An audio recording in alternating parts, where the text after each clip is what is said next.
नमस्कार, मैं हूँ एआई अवतार नेहा थपियाल और आप देख रहे हैं आज के उत्तराखंड समाचार। मुख्यमंत्री पुष्कर सिंह धामी ने गुरुवार को राजकीय दून मेडिकल कॉलेज में प्रदेश के सभी मेडिकल कॉलेज में नवनियुक्त नर्सिंग अधिकारियों को नियुक्ति पत्र प्रदान किए। प्रदेश में 1232 नए नर्सिंग अधिकारियों को नियुक्ति दी गई है। इस अवसर पर उन्होंने 26 करोड़ की लागत से बने दून मेडिकल कॉलेज के सभागार का लोकार्पण भी किया। मुख्यमंत्री ने सभी नर्सिंग अधिकारियों को बधाई देते हुए कहा कि अब सरकारी मेडिकल कॉलेजों में मरीजों को त्वरित चिकित्सा सेवाएं उपलब्ध होंगी।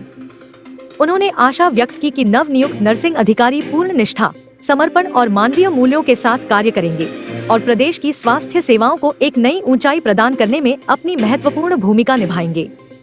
कहा कि बेहतर स्वास्थ्य सेवाओं के लिए राज्य के प्रत्येक जिले में एक मेडिकल कॉलेज स्थापित किया जा रहा है। गत 3 वर्ष में ही प्रदेश के 22,000 से अधिक युवा सरकारी नौकरी पाने में सफल रहे हैं। इस अवसर पर चिकित्सा स्वास्थ्य मंत्री डॉक्टर धन सिंह रावत, सचिव चिकित्सा डॉक्टर आर राजेश कुमार, निदेशक चिकित्सा शिक्षा डॉक्टर आशुतोष सयाना, दून मेडिकल कॉलेज की प्राचार्य डॉक्टर गीता जैन आदि उपस्थित थे। नानक मत्ता में डेरा कार सेवा के प्रमुख बाबा तरसेम सिंह की हत्या के मुख्य आरोपी 2 लाख का इनामी अपराधी सरबजीत को पुलिस ने गिरफ्तार कर लिया है। इस दौरान काशीपुर में हुई मुठभेड़ में पुलिस ने सरबजीत को गोली मार दी। गोली उसके पैर में लगी है, जबकि घटना में 3 पुलिसकर्मी भी घायल हुए हैं। सभी को काशीपुर के एक अस्पताल में इलाज के लिए भर्ती कराया गया है। दरअसल 28 मार्च 2024 को नानक मत्ता बाबा तरसेम की बदमाशों ने हत्या कर दी थी। बहुचर्चित तरसेम सिंह हत्याकांड का मुख्य आरोपी सरबजीत 1 साल से फरार चल रहा था। आरोपी पर 2 लाख का इनाम भी घोषित किया गया था, जिसकी तलाश में उधम सिंह नगर पुलिस पिछले 1 साल से जुटी हुई थी। एसएसपी उधम सिंह नगर मणिकांत मिश्रा ने बताया कि लगातार पुलिस को इसकी सूचना मिल रही थी कि वह पंजाब में छिपा है। इसके बाद 12 लोगों की टीम को पंजाब भेजा गया।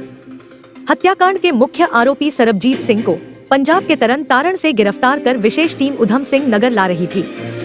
इसी दौरान काशीपुर में हाईवे पर कोतवाली क्षेत्र में जिस वाहन से पुलिस कर्मी और सरबजीत आ रहे थे, उसका टायर फट गया और वाहन सड़क से नीचे गिरकर पलट गया। मौके का फायदा उठाते हुए आरोपी सरबजीत सिंह पुलिस की पिस्टल लेकर गेहूं के खेत में घुस गया। आरोपी को पकड़ने का प्रयास किया तो उसने पुलिस पर फायर झोंक दिया।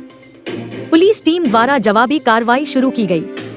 इस कार्रवाई में आरोपी सरबजीत के दोनों पैरों पर गोली लग गई, जबकि 3 पुलिसकर्मी भी घायल हो गए। सभी को काशीपुर अस्पताल में भर्ती कराया गया है, जहां उनका इलाज चल रहा है। और कल रात को सरबजीत को तरन तारण क्षेत्र से गिरफ्तार किया गया। जब इसे उधम सिंह नगर जनपद में ले आया जा रहा था, उस समय वाहन का टायर फट गया और वाहन का एक्सीडेंट हो गया। सरबजीत के द्वारा सब इंस्पेक्टर संजय कुमार से पिस्टल छीनकर भागने का प्रयास किया गया। सरबजीत का पीछा पुलिस के द्वारा किया गया और उसे रोकने का प्रयास किया गया, जिसमें सरबजीत ने पुलिस पर फायर कर दिया। जवाब में पुलिस के द्वारा भी फायर किया गया और सरबजीत के दोनों पैरों में गोली लगी। अभी उसका इलाज अस्पताल में चल रहा है और उसे न्यायालय के समक्ष प्रस्तुत किया जाएगा। इस पूरे मुठभेड़ में पुलिस के एक जवान शुभम सैनी को भी कंधे में गोली लगी है। स्वयं थानाध्यक्ष को सर पे चोट लगी है एक्सीडेंट के कारण से, और एक धनराज कांस्टेबल है, उसे भी चोट आई है। सबका इलाज अस्पताल में चल रहा है। जिलाधिकारी पौड़ी डॉक्टर आशीष चौहान ने नशे पर अंकुश लगाने के लिए पुलिस, राजस्व और आबकारी विभाग के अधिकारियों की बैठक ली। बैठक में जिलाधिकारी ने कहा कि लक्ष्मण झूला के अंतर्गत ड्रग्स की सप्लाई को लेकर छापेमारी करें। जिन क्षेत्रों में अवैध रूप से भांग की खेती की जा रही है, उन क्षेत्रों में पुलिस व उपजिलाधिकारी संयुक्त रूप से चेकिंग कर भांग की खेती को नष्ट करना सुनिश्चित करें। कहा कि कोई पकड़ में आता है तो उसके विरुद्ध एनडीपीएस की सुसंगत धाराओं में कठोर कार्यवाही करना सुनिश्चित करें। जिलाधिकारी ने पुलिस और स्वास्थ्य विभाग को शिक्षण संस्थानों में छात्र छात्राओं को नशे से दूर रहने के लिए जन जागरूकता अभियान चलाने के निर्देश दिए। अब एक कमर्शियल ब्रेक है, देखते रहिए सिद्ध बली न्यूज।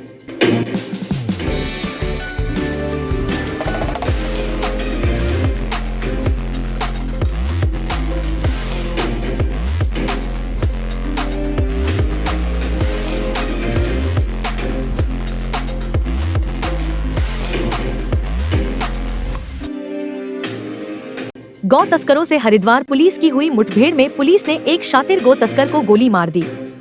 तस्कर के पांव में गोली लगने पर उसको घायल अवस्था में अस्पताल में भर्ती कराया गया है। एसपी सिटी पंकज गैरोला सहित आला अधिकारी मौके पर एवं जिला अस्पताल पहुंचे तथा स्थिति की जायजा लेते हुए फरार बदमाशों की धरपकड़ के निर्देश दिए। एसपी सिटी हरिद्वार पंकज गैरोला ने बताया कि देर रात नवोदय नगर के पीछे गुर्जर बस्ती से बछड़ा चोरी कर भाग रहे थे। पुलिस ने उनका पीछा किया।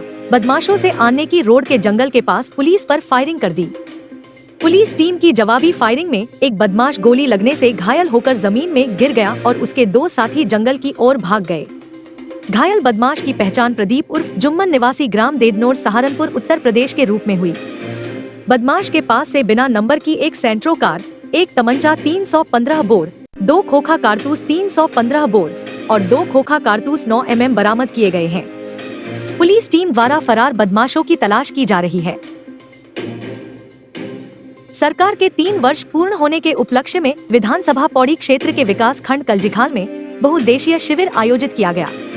इस दौरान विभिन्न विभागों द्वारा लगाए स्टॉल के माध्यम से लोगों को योजनाओं से लाभान्वित किया गया।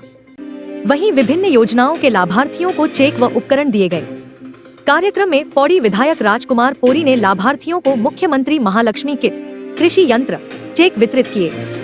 इस अवसर पर विकासखंड द्वारिखाल प्रशासक महेंद्र सिंह राणा, ब्लॉक प्रशासक कलजिखाल बीना राणा, उप जिलाधिकारी रेखा आर्य, खंड विकास अधिकारी गंगा प्रसाद लखेड़ा, भाजपा जिलाध्यक्ष कमल किशोर रावत सहित विभिन्न विभागों के अधिकारी व स्थानीय लोग उपस्थित थे। हरिद्वार पुलिस और anti narcotic task force NTF ने बिजनौर यूपी के एक शातिर नशा तस्कर को 15 लाख रुपए कीमत की स्मैक के साथ दबोच लिया है। एएनटीएफ के प्रभारी निरीक्षक विजय सिंह ने बताया कि हरिद्वार पुलिस ने एंफ की मदद से अंजनी चेक पोस्ट के पास से चेकिंग के दौरान एक नशा तस्कर विशाल निवासी ग्राम झल्ली कोतवाली बिजनौर यूपी को 42 ग्राम स्मैक के साथ दबोच लिया। आरोपी के खिलाफ श्यामपुर थाने में एनडीपीएस एक्ट के तहत कार्रवाई करते हुए जिला जेल भेज दिया गया है। अब एक कमर्शियल ब्रेक है। देखते रहिए सिद्ध बली news.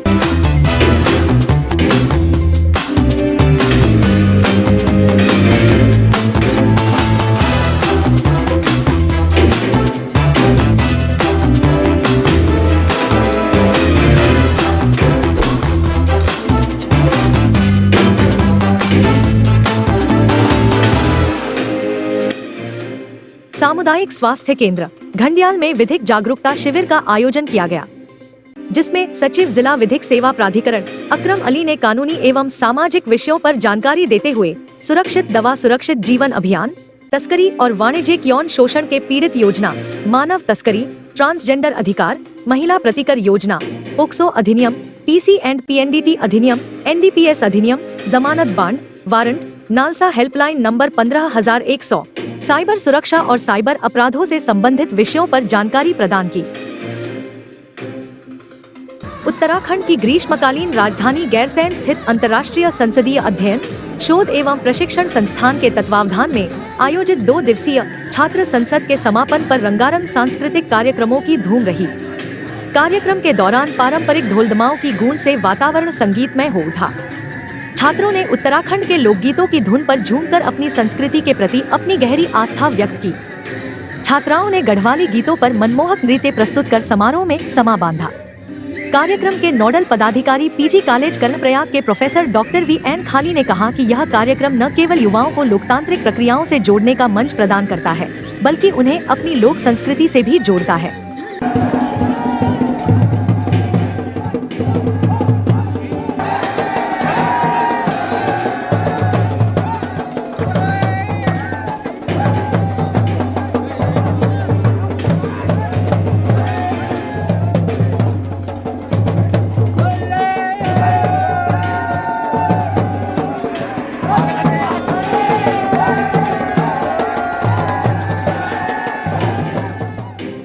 Baluni public school coat द्वार की ओर से आयोजित समारोह में 25वीं senior national martial art championship में स्वर्ण पदक जीतने वाली खिलाड़ी सरिता नेगी का अभिनंदन किया गया। मोटाढांग तल्ला स्थित विद्यालय परिसर में आयोजित समारोह में बलूनी ग्रुप ऑफ एजुकेशन के मैनेजिंग डायरेक्टर विपिन बलूनी ने खिलाड़ी सरिता नेगी का पुष्प गुच्छ और स्मृति चिन्ह देकर सम्मानित किया। इस अवसर पर उन्होंने कहा कि कड़ी मेहनत और लगन से सरिता नेगी ने यह मुकाम हासिल किया है, जो कि खेल में मेहनत कर रहे खिलाड़ियों के लिए प्रेरणा है। इस अवसर पर बलूनी क्लासेज कोट द्वार की डायरेक्टर अभिलाषा भारद्वाज, विद्यालय प्रबंधक रोशन भारद्वाज सहित सभी शिक्षक मौजूद रहे। देखो, स्पोर्ट्स को लेके हमारा बचपन से शुरू से ही रहा है और सबसे पहला स्कूल हमारा कोटद्वार में ही डला है। और पढ़ाई के साथ साथ मुझे लगता है सर्वांगीण विकास के लिए स्पोर्ट्स हो गया, अनदर दूसरी एक्टिविटी स्किल वाली है, ये सब बच्चों के अंदर विद्यमान होनी बहुत ज़रूरी है। और सबसे पहले सर्वप्रथम उसमें स्पोर्ट्स आता है। अगर बच्चा स्वस्थ रहेगा तो ही आगे पढ़ भी पाएगा और आगे दूसरे काम भी कर पाएगा। और कोटद्वार में बहुत पोटेंशियल है। एक्चुअल में क्या है, पौड़ी रीजन बहुत बड़ा है, लेकिन अभी तक कहीं पे भी इस तरह का स्कूल लेवल में कहीं पे भी ऐसे स्पोर्ट्स की एक्टिविटी नहीं हो पाई। तो इस साल जो है हम लोग यहाँ पर पूरा का पूरा इंफ्रास्ट्रक्चर डेवलप कर रहे हैं, जिसमें इंडोर और आउटडोर के जितनी भी एक्टिविटी हैं सब मिलेंगी। इस स्विमिंग पूल हो गया, आर्चरी, फेंसिंग, शूटिंग, बैडमिंटन और एथलेटिक के जितने इवेंट हैं वो सब यहाँ पे। तो यह थे आज के समाचार। रोजना प्रदेश के नवीनतम समाचारों को देखने के लिए कृपया हमारे चैनल को सब्सक्राइब कीजिए, लाइक और शेयर कीजिएगा। कल फिर उत्तराखंड के नवीन समाचारों के साथ आपके समक्ष आऊंगी। तब तक खुश रहिए, आबाद रहिए और देखते रहिए सिद्ध बली न्यूज। जय हिंद।